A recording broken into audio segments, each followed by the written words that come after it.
시작할게요. 자, 보겠습니다. 안 보이신 분은 없죠? 자, 좋습니다. 자, 한국사 시험은 뭐 간단하게 말씀드리면 보고 계시는 이 내용 부분에서 서술형을 주로 출제하고 있고요. 객관식은 여러분들 자히스토리에서 주로 출제한다. 주로가 아니고 전부 다 출제합니다. 그래서 공부 조금만 하셔도 성적 나오는 데는 크게 부담이 없습니다. 자, 지금부터 수업을 시작하겠습니다. 오늘 여러분들과 배울 첫 번째는요, 1910년대의 국내와 국외의 민족운동을 보겠습니다. 자, 여기 보시면 1910년대 국내와 국외의 민족운동이라고 되어 있는 부분이 나옵니다. 자, 먼저 1910년대 국내를 먼저 볼게요. 국내를. 자, 국내를 먼저 보겠습니다. 자, 국내를 먼저 보시면 비밀 결사입니다. 자, 몰래 모였다라는 거죠. 왜 몰래 모였을까요? 간단합니다. 당시 1910년대는 무슨 통치였다? 무단 통치로 공포의 분위기였거든요. 자, 철저한 통제 속에 있다 보니까 독립운동이 대놓고 할 수가 없었습니다. 대놓고 했다가는 잡혀 들어가지고 태형을 만든다거나 특별 처벌을 받았기 때문에 몰래 모였다. 자, 여러 개의 단체가 있습니다. 비밀 결사의 단체가 여러 개가 있습니다만은 보면 6개가 소개되어 있습니다만은 우리가 이제 수능을 준비하는 고2잖아요. 그러다 보니까 수능에 나오는 것만 할게요. 이 두 가지만 하도록 하겠습니다. 첫 번째 독립의금부와 두 번째 대한광복회가 되겠습니다. 자, 시험에 자주 출제되는 포인트는요, 두 개의 비교입니다. 자, 누가 만들었고 어떤 조직을 표방했고 어떤 역할을 했는지를 보면 돼요. 자, 그러면 먼저 독립의금부입니다. 임병찬이라는 사람이 왔는데요, 고종의 편지를 받습니다. 고종의 편지가 이런 편지예요. 병찬아, 나 다시 임금하고 싶다. 너가 좀 도와주면 안 되겠냐? 유생인 임병찬 입장에서는 다시 임금을 왕으로 세우고 싶어서 전국의 유생들을 모읍니다. 그래서 그들이 표방한 건 복벽주의예요. 다시 복자의 임금 벽자입니다. 즉 고종을 다시 왕으로 앉히는 거예요. 즉 복벽주의는요, 어떤 정치 형태를 추구하고 있냐면 전제군주제를 지향하고 있는 겁니다. 전제군주제를 표방하고 있는 거예요. 전제군주제와 입헌군주제 차이가 뭐냐? 그럼 법이라고 생각하시면 가장 편해요. 법 위에 왕이 있으면 이건 전제군주제예요. 법 아래 왕이 있으면 이건 입헌군주제입니다. 선생님, 공화정은 뭡니까? 공화정은 이거하고 별개로 선출의 개념으로 국민들이 또는 민중들이 대표자를 선출하는 개념입니다. 바로 우리 대한민국이 민주공화국이죠. 자, 전국적인 의병전쟁을 계획합니다. 아쉽게도 이제 계획만 하죠. 조선 총독에게 국권 반환 요구서 제출을 계획합니다. 자, 하지만 사전에 발각돼서 독립의금부는 해체의 길을 가게 됩니다. 선생님, 그러면 독립의금부는 실질적으로 뭐 한 건 없네요. 예, 뭘 했다라기보다는 계획의 단계에서 멈췄다라는 아쉬움이 좀 있고요. 자, 그럼 뭘 한 단체는 뭐가 있냐? 대한광복회입니다. 대구에서 누가? 박상진입니다. 임병찬, 박상진 이름도 좀 알아두셔야 되고요. 자, 공화정을 목표로 했네요. 공화정부 수립을 목표로 했습니다. 자, 이들의 최고 목표는요, 독립군을 만드는 거였어요. 이름만 들어도 뜨거운 단어 아니겠습니까? 독립군. 독립군을 만들려면 독립군을 양성할 수 있는 학교를 세워야겠죠. 그래서 만주에 무관학교를 설립해서요, 독립군을 양성하려고 했습니다. 근데 학교 세우려면 돈이 얼마나 많이 들겠어요? 보통 학교 하나 세우려면 얼마 정도 드나요? 한번 몇백억 들지 않겠습니까? 마찬가지로 또 이건 군관학교고 총도 사야 되고 얼마나 비싸요. 그러다 보니까 군자금을 마련하기 위해서 두 가지 방안을 합니다. 좀 주세요. 의연금. 일단 돈이 있는 사람한테 가야 됩니다. 돈 있는 사람한테 가요. 좀 주세요 하면 약간 독립을 지지하고 약간 우리나라를 좀 좋아하는 사람이면 쓰세요 하고 주겠죠. 이건 의연금. 그런데 친일파애들, 나쁜 놈들, 막 일본 놈들, 부자들, 이런 줘 안 줘? 안 줘. 이런 친일파는 안 줘. 그럼 애들은 어떻게? 처단. 애들은 처단. 이해하셨나요? 돈 받으러 가서 순순히 주면 의연금, 안 주면 처단. 일단 어떻게든 받아놓네요. 그렇죠? 자, 그래서 실제 이러한 활동들을 했습니다. 반드시 비교하는 거 기억해 주시고요. 국외 독립운동 기지건설로 보도록 하겠습니다. 자, 여기는 우리가요, 1910년대 국외 독립운동 기지는요, 북간도, 남만주, 연해주, 미주 지역, 중국 이 5개 지역을 볼 건데요. 자, 시험에는 이렇게만 좀 공부를 해주세요. 자, 한인타운들이 있습니다. 소위 한인타운이나 우리 한국인들이 모여 사는 마을입니다. 이게 어디에 있었는지, 또 그 마을 안을 이끌어갈 조직들이 있어요. 그 조직들은 어떤 조직이 있는지, 그 다음에 거기서 만든 학교나 정부들, 요 세 가지를 위주로 공부해달라는 말씀을 분명히 드리고요. 어떻게 보면 이 부분은 암기에 가깝다 이렇게 보시면 되겠습니다. 자, 첫 번째 북간도는요, 영정 명동촌이라는 한인촌이 생겨나고요. 이 한인촌을 운영해가는 단체가 간민회가 등장합니다. 여기엔 서전서숙과 명동학교가 설립되었습니다. 자, 그리고요, 무장단체 중에 하나로서요, 중강단이 있습니다. 자, 중강단은 대종교를 중심으로 만들어졌는데요, 이들은 여러분들 나중에 보시면 북로군정서라고 있습니다. 북로군정서는 뭡니까? 청산리 대첩,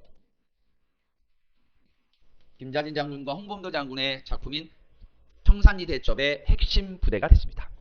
자, 남만주 갈까요? 남만주는요, 삼원보라는 한인촌이 생겨납니다. 이 삼원보를 이끌어갈 경학사라는 단체가 있고요. 여기에는 신흥강습소와 신흥무관학교가 있습니다. 신흥강습소가 신흥무관학교로 바뀌게 됩니다. 사실 이 신흥무관학교를 세우게 된 건 바로 신민의 해운이었던 이혜영 선생님의 전 재산을 털어서 만들었죠. 바로 이 신흥무관학교가 우리나라 대한민국 국군의 뿌리다 이렇게 표현하고 있습니다. 그래서 육군사관학교에 가시면 이혜영은 군인이 아님에도 불구하고 육군사관학교에 이혜영의 동상이 있습니다. 이유가 신흥무관학교를 세웠기 때문입니다. 자, 계속 갑니다. 연해주로 갈게요. 연해주에는 신안촌입니다. 신안촌을 이끌어갈 조직으로는 권업회가 있었고요. 대한광복군 정부가 이곳에서 만들어집니다. 자, 여기까지 미주 갑니다. 대한민국민이라는 조직이 만들어졌다까지는 지금 우리가 다 1학년 때 배웠던 내용들이에요. 1학년 때 배웠던 내용들을 다시 한번 복습하시면서 수능을 준비하고 있다. 자, 그리고 니가 가라 하와이 보면 대조선 국민공단이 있겠습니다. 박용만까지도 좀 기억을 좀 해주시고요. 중국에 가시면 상하이에 신한청년단이 있습니다. 자, 신한청년단에서 김규식을요 파리 강화회의에 보냅니다. 갈 때는 신한청년단으로 가. 근데 가 있는 동안에 대한민국 임시정부가 탄생됩니다. 그래서 소속이 바뀌게 됩니다. 좀 이따 보고 배울 거고요. 자, 1910년대 국내 독립운동과 국외 독립운동으로 나눠졌습니다. 이걸 좀 줄여서 얘기하면 1910년대 국내는요 비밀결사, 1910년대 국외는 한인촌의 건설, 이렇게 이야기할 수 있겠습니다. 이제 보면 3.1운동에 대한 내용들이 나와 있습니다. 세계 정세가 변하면서 레닌과 윌슨의 내용들이 나와 있고요. 대한독립선언과 상하이 신한청년단, 도쿄의 유학생들을 중심으로 28독립선언서, 뭐 이런 식의 3.1운동의 배경을 설명하고 있는데요. 여기서는 저희가 두 가지만 기억을 좀 해주셨으면 좋겠어요. 국외로서는 뭐가 있느냐, 3.1운동의 배경입니다. 미국 대통령 윌슨의 민족 자결주의입니다. 민족의 문제는 민족 스스로 해결해라. 미국이 도와줄 수 있는 거 있으면 좀 도와주겠다. 이 윌슨의 민족 자결주의가 당시 독립운동가들에게 야, 우리도 한번 스스로 뭔가를 해보자 라는 분위기를 이끌어낸 거죠. 자, 하나만 더 갈까요? 여러 가지 독립선언 중에서 가장 결정적인 것은 바로 도쿄에서, 적의 심장구에서 일어난 이빨 독립선언서가 되겠습니다. 이 두 가지가 가장 대표적인 국외의 배경이 되겠다. 자, 국내는 두 가지가 있습니다. 첫 번째, 고종 황제의 죽음과 일제 무단 통치에 대한 반감이 컸었죠. 고종은 뭐 커피에 대한 독살설을 비롯해서 일본이 고종을 죽었다는 소문이 돌면서 국민들의 분노가 극에 다다랐고요. 무단 통치에 대한 불만도 상당히 컸습니다. 그래서 대규모 민족운동이 일어났죠. 실제 종교 대표들을 구성으로 처음에 준비가 이루어졌고요. 고종의 장례식을 마쳐서 3.1운동 계획을 세웁니다. 드디어 기미독립선언문이 낭독되죠. 자, 어떻게 낭독되느냐? 두 군데서 낭독됩니다. 민족 대표는 33일은 태화관이라는 식당에서 낭독이 이루어지고요. 학생과 시민들은 탑골공원에서 두 군데서 독립선언이 이루어집니다. 자, 밑에 보시면 4개의 단계로 3.1운동의 전개 과정이 되어 있습니다. 자, 1단계는 종교와, 여기 나와 있잖아요. 종교와 학생들을 중심으로. 2단계는 중소도시로 가면서 다양한 계층들이 참여합니다. 우리도 이제 참여했네요. 우리도 참여, 저와 함께 여러분들이 참여한 거예요. 3단계로 갈게요. 3단계로 가시면요. 3단계로 가면 농촌지역으로 갑니다. 근데 농촌은요, 토지조사 사업이라는 것 때문에 상당한 불만이 있었습니다. 그러다 보니까 그 불만이 무력으로 나타나게 되었습니다. 4단계로 가면서 국외로 확산이 됩니다. 자, 이런 3.1운동에 대해서 일제는 어떠한 반응을 보였느냐? 자, 여기 보시면 결론적으로 무자비하게 이기고 있다. 3.1운동에 대해서 일제의 탄압은요, 무자비했습니다. 대표적인 게 화성 제암리의 주민들을 교회에 집어넣어서 대규모 학살했던 사건이 되겠습니다. 오른쪽에 여러분들 교재 오른쪽에 보시면 사진으로도 그 참혹한 현장을 보실 수가 있습니다. 자, 그러면 3.1운동의 의의로 갈게요. 자, 3.1운동의 의의는요, 여러분들 요거 그대로 다 기억하셔야 되는데요. 자, 이 중에서 앞에 중요한 것만 시험에 이렇게 되겠습니다. 첫 번째, 최대 규모의 민족운동이었다. 다양한 계층이 참여했고요. 3.1운동 이후 독립운동이 활성화되었다. 농민, 노동, 여러 가지. 특히 무장투쟁의 필요성도 강조가 됩니다. 왜냐하면 3.1운동이 비폭력이었잖아. 선생님도 가끔 그런 생각해요. 누구나 다 알 겁니다. 3.1운동에 참여한 인원이 1000만이 훨씬 넘었잖아요. 그들이 만약에 오른손에 전부 다 호미와 낫, 돌멩이를 들었더라면 일본 애들을 전부 다 제거할 수 있었겠죠. 충분히. 그게 비폭력이 아닌 폭력이었다면 해방을 좀 더 빨리 오지 않았을까 라는 생각도 해봅니다만은. 세 번째, 대한민국 임시정부가 수립됩니다. 3.1운동 이후 그 실패의 원인을 찾다 보니까 3.1운동을 이끌어갈 주체가 없었다. 그래서 추후 독립운동이 일어났을 때 이걸 이끌어갈 단체의 필요성이 대두가 되어 대한민국 임시정부가 수립이 됩니다. 자, 이거 너무나도 시험에 잘 나오죠. 일제의 통치 방식이 변합니다. 뭐에서? 무단에서 문화로. 자, 아시아 민족운동에 가장 영향을 줬다. 대표적인 게 중국과 인도가 되겠죠. 인도는 여러분들 뭐 잘 알고 계시는 간디 되겠습니다. 여러분들 뭐 수업 끝나고 이동할 때, 또 우리 야간 자습 끝나고 집에 갈 때 제일 빨리 가는 친구들을 뭐라고 하냐면 바로 간디 이렇게 부르죠. 간디. 제일 빨리 학교에 하교하는 애 간디. 야, 그게 벌써 간디? 연예인 중에서 가장 잠을 빨리 자는 친구 누구예요? 그렇죠, 이미자. 야, 누가 자니? 야, 이미자? 이미자죠. 야, 여자 연예인 중에서 가장 나이가 어린 연예인은 아이유. 남자 연예인 중에서 가장 나이가 어린 연예인은 누구예요? 남자 연예인 중에서. 여자는 아이, 남자는 누구예요? 아, 뭐요? 뭐 스트레이키즈의 누구? 아이엔요? 아, 그 진짜 나이가 어린 건가요? 아, 이 이름이 아니에요. 여러분들 잘 모르실 겁니다. 그룹 신화라는 멤버 알아요? 신화 알아요? 신화의 앤디. 아, 걔 앤디. 좋습니다. 웃을 때까지 계속 할 거고요. 좋습니다. 그럼 일본으로 가볼게요. 약간 글로벌하게. 일본에서 가장 빼빼한 사람의 이름은 뭘까요? 6글자입니다. 빼빼로 아니에요. 엄청 빼빼합니다. 자, 이건 일본어를 안다고 맞히는 게 아니에요. 해보세요. 진짜 아는 거예요? 누구한테 들었어요? 다른 말한테? 그러면 혹시 경로당 다니세요? 몇 글자? 6글자. 뭐예요? 혹시 뭐로 시작해? 9글자만. 오, 맞네요. 야, 6번 반장. 나랑 세대를 함께 하네요. 저 친구 보니까 인생 2회차예요. 비사이로 막가. 비사이로 막가. 비가 내리는데 엄청 빼빼해가지고 비를 안 맞고 사이로 막 가는 거야. 비사이로 막가. 비사이로 막가. 네? 가장 일본에서 가장 폭력적이고 무서운 사람 돋보기 이름 뭐예요? 이것도 아는 거예요? 이것도 약간 일본 말입니다만 가장 무서운 족복은 7입니다. 바케스라고 해요. 바케스 뭔지 알죠? 그 양동이 같은 거, 그치? 이게 바케스 일본으로 이렇게 일본 양동이를 그렇게 부르잖아. 바케스로 피바다. 뭐 여러 가지 있어. 까니마 또까. 까니마 골라까. 자, 그만해야 될 것 같습니다. 승빈이가 방금 주먹을 쥐었어요. 네, 주먹을 쥐었습니다. 예. 잠깐 죽음의 두려움을 느꼈고요. 그만하도록 하겠습니다.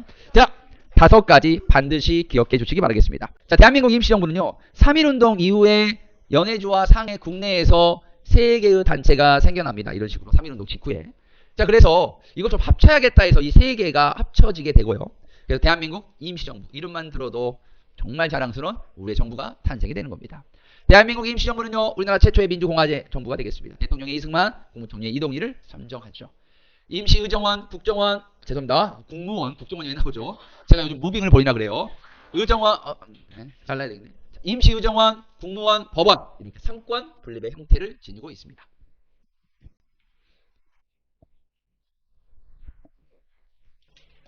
자, 이제 임시정부의 주요 활동과 위기에 대해서 잠깐 보도록 하겠습니다. 자, 임시정부는요, 비밀조직인 대한민국 임시정부는요, 비밀조직인 연통제와 교통국을 두었는데요. 실제 연통제와 교통국의 업무는 분리되어 있다기보다는 둘 다 독립운동을 자금을 모금하고 정보를 수집하고 연락하는 역할을 했었다라고 생각하시면 되겠습니다. 대한민국 임시정부의 핵심이에요.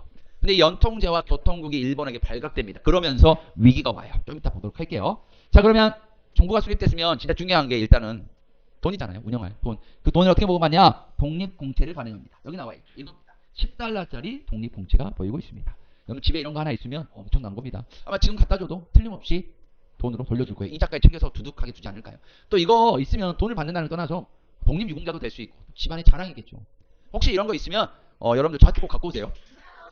괜히 또 여러분들 또 이거 또 비슷한 거 갖고 와가지고 딱 봤는데 도평에 뭐 이렇게 회원증, 부면협의 회원증 이건 친일파란 증거거든.